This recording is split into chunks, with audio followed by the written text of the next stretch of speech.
What's going on, guys, and welcome back to Footy with an Edge. Manchester United have just lost 3-1 to Arsenal at the Emirates, and I have to say I'm absolutely gutted with the result. That game was defined more by individual moments than by tactics or strategies. So I have a slightly different video for you guys today, as we're going to focus on key moments and key takeaways from that game and try to see what Ten Hag and Man United can learn from it. Before we get into it, I want to thank you guys for 25,000 subs and all the love you guys have shown to me and the channel over the last two videos. About 16% of you are subscribed to the channel, which is higher than the average of 13%, but I think we can do better than that. So please smash that like button, click subscribe, and let's get straight into our 5 takeaways from the Arsenal defeat.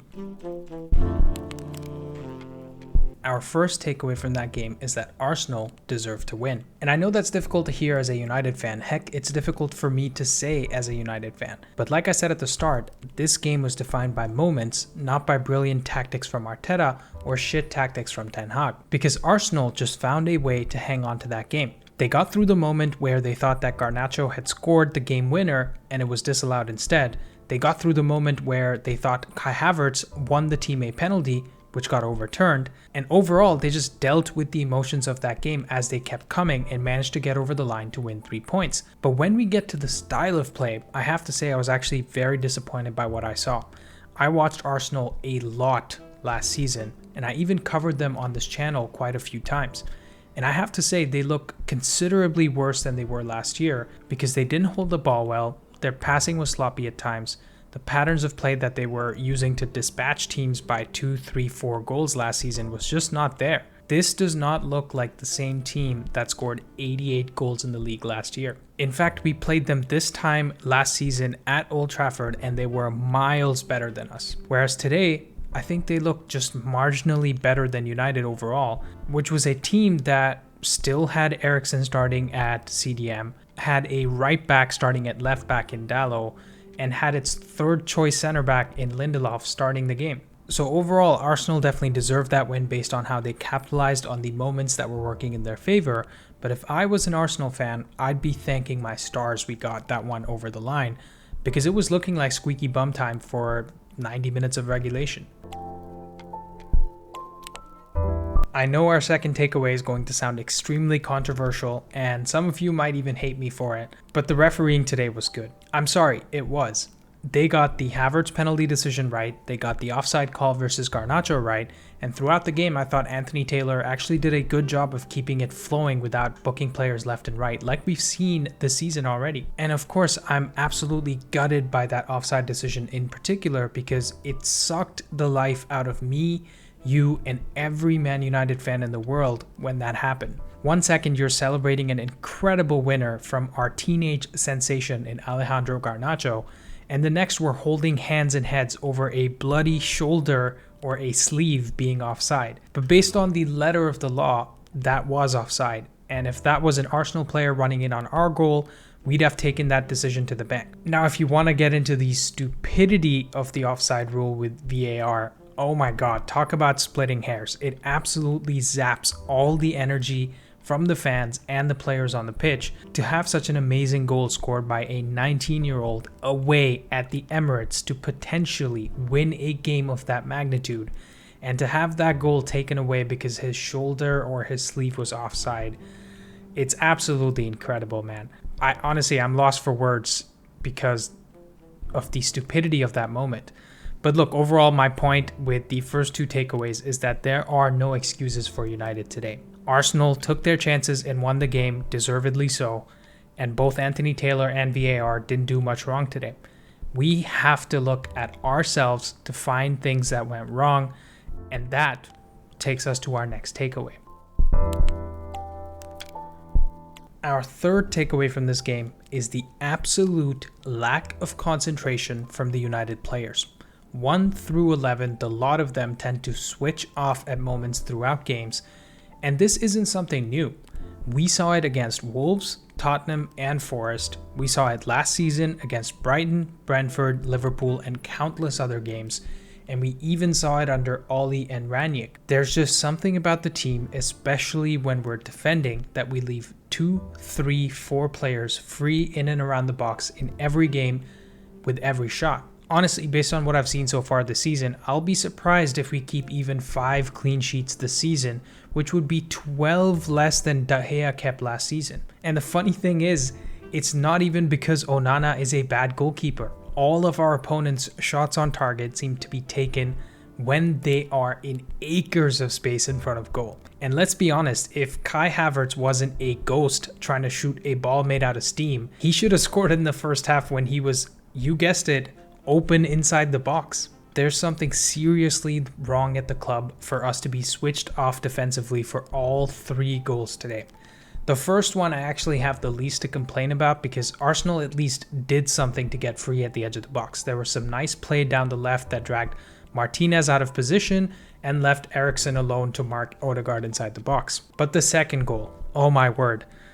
Johnny Evans and Maguire as absolute statues inside the box. Declan Rice has as much time as I would take to get the ball down and shoot at goal. It must have been at least 5 or 6 seconds inside the box where he's completely unmarked and he basically gets to do whatever he wants. And the third goal. Marcus Rashford doesn't put in a tackle in midfield to stop a counterattack when he knows that we have 2 of the slowest center backs in the world. And Johnny Evans plays Jesus onside because he knows he's one of the 2 slowest center backs in the world and he's trying to get back. At that point, Andre Onana and Diogo Dalot have nothing else they can do.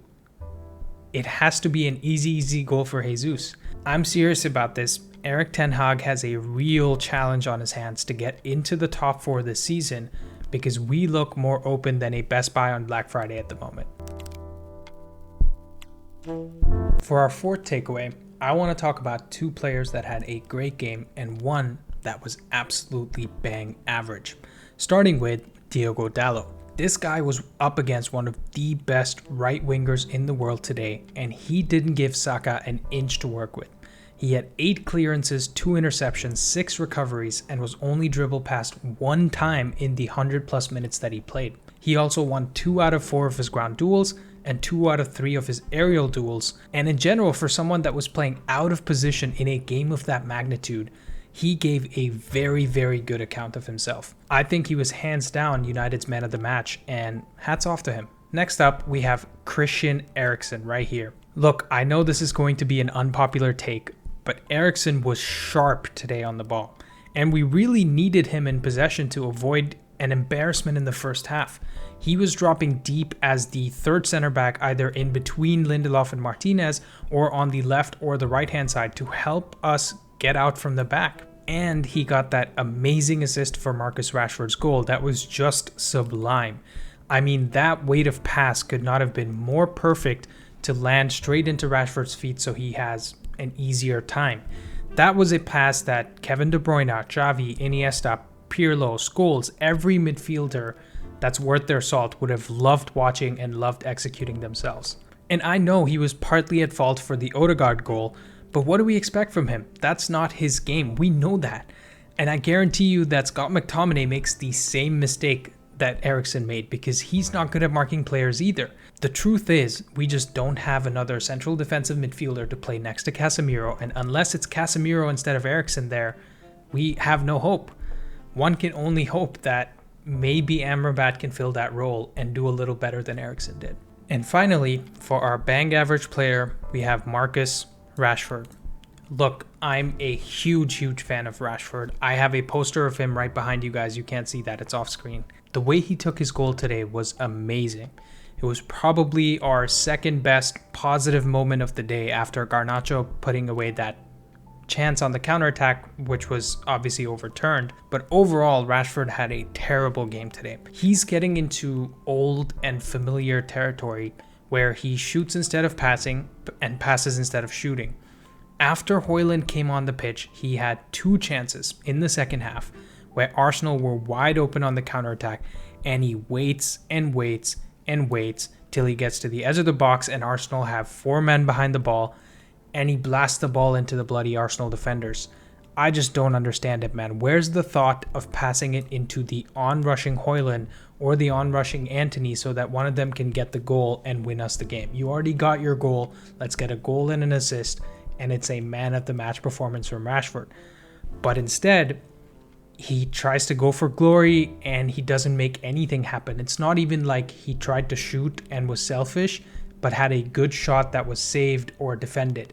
He just messed it up. And I can't be having that from a 25-year-old Rashford that's supposed to be in his prime and had a great season last year. That's just unacceptable. And I know people that are defending him will point to the fact that he doesn't get service even though he's our best player, etc., etc. How about he learns to drop deep and offer something to the team when we need someone to hold up the ball? Seriously, all throughout that first half, I must have seen 10 separate occasions where Martial dropped deep inside our own box to offer an out ball to the defenders when Arsenal was pressing us up high. And Martial was taking hits left and right from Gabriel, from Saliba, from Rice, from Havertz.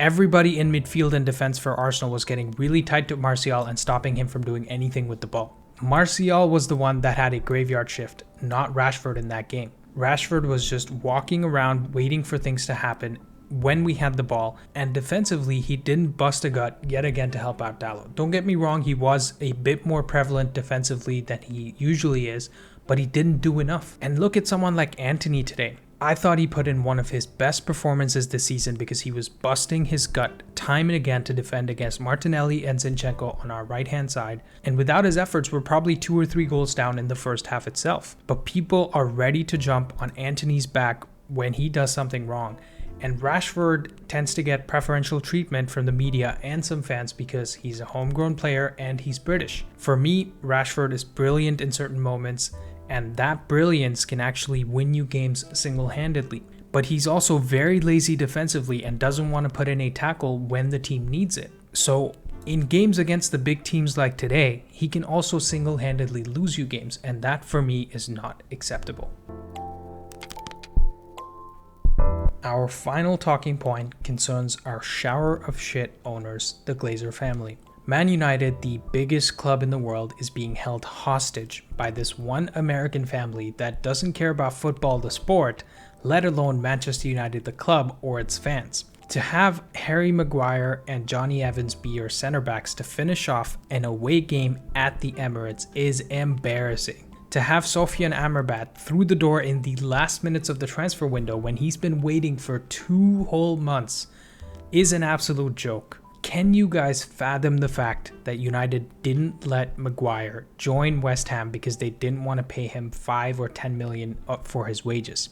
Can you guys imagine that they rejected a 30 million bid for Scott Flippin' McTominay because they thought they could get 40 million for him? Had we sold both players for around 60 or so and paid Maguire the 10 million that he wanted, we could have bought Amrabat for 30 million with about a month left in the window and bought either Pavard or Jean-Claire Todibo for about 30 to 35 million. And so we probably start that game with Amrabat in midfield instead of Eriksen, and maybe bring Pavard and Evans off the bench instead of Maguire and Evans, which may not seem like a lot, but I'm sure even Johnny Evans plays with more confidence with a Pavard next to him instead of Maguire. And to top it all off, I heard some rumors this morning that the Glazers are not even interested in selling the club now because apparently they want even more money. I mean, we're absolutely finished as a football club. There's no way we win another trophy or qualify for the Champions League till these idiots are still in charge. And we're definitely not winning the league anytime soon.